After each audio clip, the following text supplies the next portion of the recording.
efforts intensify in the ongoing Russia-Ukraine war, the world's eyes turn to Washington, D.C. for a pivotal summit in August 2025. The highly anticipated meeting between US President Donald Trump and Ukrainian President Volodymyr Zelenskyy was seen as a potential turning point, or at least a hard reset for the future of Ukraine. And the tense vibe was obvious because it took place against the backdrop of harsh fighting and mounting international pressure. But what did this meeting result into, and will Putin sit down to halt the war forever? Let's discuss this. Ahead of the summit, Russian President Vladimir Putin had laid out a comprehensive list of demands. He claimed that it could bring an end to the devastating conflict. Central to his terms, Ukraine must formally surrender all remaining territory in the eastern regions of Donetsk and Luhansk, allowing Russia complete control. This move would cement Russia's long-standing territorial ambitions, while Putin has offered to relinquish relatively minor pockets of land in Sumy and Kharkiv, which is about 440 square kilometers. But Ukraine considers this as a poor trade, given the vast areas they would have to give up. Not only this, Putin's list goes further. He insists that the world community, including Ukraine itself, recognize Russia's 2014 annexation of Crimea, a demand that has long been a non-starter for Kyiv.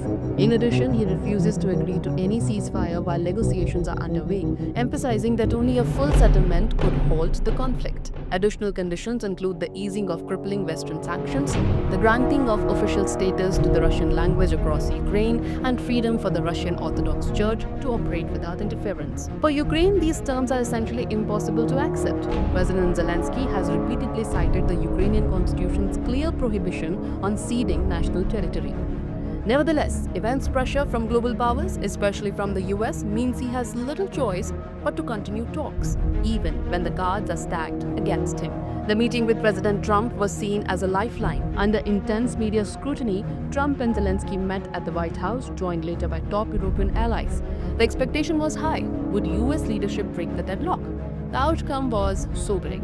While President Trump offered his support to develop a framework for security guarantees for Ukraine, the White House made no secret of its impatience for a negotiated solution. Trump repeatedly suggested that Zelenskyy could end the war almost immediately, comments widely interpreted as nudging Kyiv closer to agreeing to some portion of Russia's conditions. Notably, Trump publicly downplayed the prospects of Ukraine joining NATO or of ever regaining Crimea, aligning the US position much closer to Moscow's than at any time prior. The European leaders meanwhile maintained a united front in public, standing by Zelenskyy and calling for an immediate ceasefire.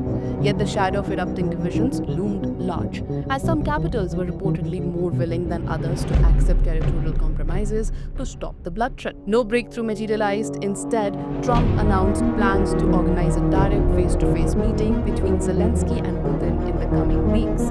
Meanwhile, negotiators are tasked with hashing out details, particularly around the security guarantees and the potential lifting of sanctions on Russia.